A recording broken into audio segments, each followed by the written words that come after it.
से रात का 8 बजे के बाद से सुबह 4 बजे तक खेला होता है।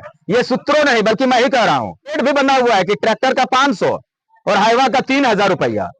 अगर गोविंदपुर थाना प्रभारी अगर लेते हैं 3000 रुपया, तो टुंडी थाना लेते हैं 3000 रुपया, यानी 3 6 हजार रुपया और 500 रुपया आपका ट्रैक्टर का है। यानी जामताड़ा थाना क्षेत्र के जुड़गुडी में तेज रफ्तार अवैध बालू लदे ट्रैक्टर की चपेट में आने से बाइक सवार मंसूर राय 24 वर्षीय और उसके 6 वर्षीय पुत्र अभी राय की मौके पर ही मौत हो गई। हादसे में उसकी गर्भवती पत्नी कल्याणी देवी गंभीर रूप से घायल हो गई।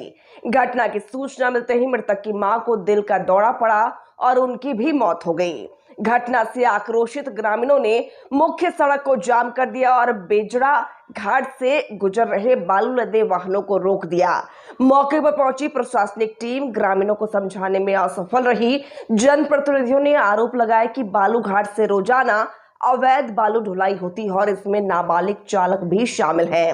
प्रशासन को जानकारी होने के बावजूद कोई ठोस कार्रवाई नहीं होती। और कल मतलब वो अपना ससुराल से अपना घर जा रहे थे, जाने के क्रम में यही बेजरा पुल के पास उसको ट्रैक्टर से पीछे आकर के धक्का मारा है, जिसकी वजह से उनका मौत हो जाता है। उनका बीवी भी बड़ा ही गंभीर रूप से घायल है। और मुआवजा के बाद उस परिवार को कम से कम 10 लाख रुपया का हम लोग बात रखे हुए थे। जितना भी ट्रैक्टर ड्राइवर या फिर जितने भी एसोसिएशन में जितने घाट में जो कारोबारी लोग हैं, उन लोग मिलकर के उस परिवार को कम से कम 10 लाख तो दे ही सकते हैं। आप जब आपका यहाँ पर एसपी को, डीएसपी को, थाना प्रभारी, बड़ा बाबू, सबको जब आप उन लोग कम से कम 1 करोड़ रुपया उठा करके देते हैं, तो कम से कम उस परिवार को 10 लाख रुपए देने में क्या बड़ा चीज है। कम से कम उस परिवार को, कम से कम जो छोटा बच्चा जो कोख में उस माँ का मतलब कोख में जो छोटा बच्चा पल रहा है, कम से कम उस बच्चा को बाप का सुख तो नहीं दे सकता है, लेकिन कम से कम अपना जीवन जीने के लिए एक सहारा जरूर मिल जाएगा। तो हम लोग 10 लाख का यहाँ पर मांग किए कि आप इस परिवार को 10 लाख रुपया दीजिए। लेकिन अभी तक वार्ता करने के लिए ना तो यहाँ से कोई अभी तक बड़ा बाबू आए हुए हैं, ना कोई भी आए हुए हैं। और जितने भी जो कारोबारी थे, और हमको दुख लग रहा है, हम लोग बैठे हुए थे, इसी गांव के लोग यहाँ पर जो है सबको ही मालूम है कि किसने एक्सीडेंट किया, किसका गाड़ी से किया। लेकिन इन लोगों को ये नहीं समझ में आ रहा है कि अगर आज इस परिवार के साथ अगर घटना घटा है, तो याद रखिए, अगर आप लोग डट के खड़ा नहीं रहेंगे तो आने वाला दिन में आपके साथ भी ये घटना होगा। तब गांव के लोग और यहाँ पर कोई भी लोग आपके साथ खड़ा नहीं होगा। इसीलिए मुआवजा का बात है, अगर सब लोग थोड़ा थोड़ा का मिला करके इस परिवार को पैसा दे देता, तो कम से कम इस परिवार के पास एक बड़ा रकम हो जाएगा और वो छोटा बच्चा को मतलब जीवन जीने के लिए एक सहारा मिल जाए। कहते हैं कि नहीं, आप लोग हटा दीजिए, नहीं तो आप लोग पर केस कर देंगे।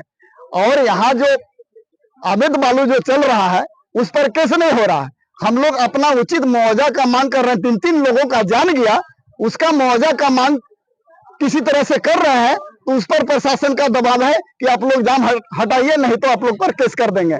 इसलिए हम लोग का घटवाल समाज का, मैं जिला अध्यक्ष होने के नाते मैं प्रशासन को आपके चैनल के माध्यम से चेतावनी देता हूं कि धनबाद में और जामताड़ा में, धनबाद और जामताड़ा में हम लोग धरना प्रदर्शन के माध्यम से इस अवैध बालू उठाव को बंद करेंगे।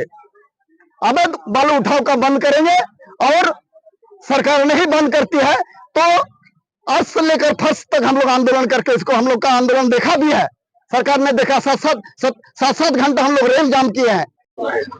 मामला का लेकर मुआवजा देखिए, घटना कल हुई थी, कल की घटना है। 2 आदमी कल मतलब डेथ करने का सूचना हम लोग को मिला। उसके बाद हम लोग कल यहाँ पे रोड जाम किए। रोड जाम करने के बाद प्रशासन, अंचलाधिकारी, यहाँ का जो स्थानीय थाना है, बड़ा बाबू सब आए। उन लोगों द्वारा जो सरकारी प्रक्रिया है वो करके गए कि इसका मुआवजा जो सरकारी रोड एक्सीडेंट में जो मिलता है वो आपको मिल जाएगा। और गाड़ी तो अभी जो जिस गाड़ी से दुर्घटना हुई है वो तो अभी पकड़ से बाहर है, और उस ड्राइवर का मोबाइल नंबर तथा मालिक का भी नंबर वो प्रशासन को दिए हुए हैं। उससे उम्मीद है जहां तक वो लोग, उन लोग का काम है, बस यहीं तक लटका हुआ है। ये तो किस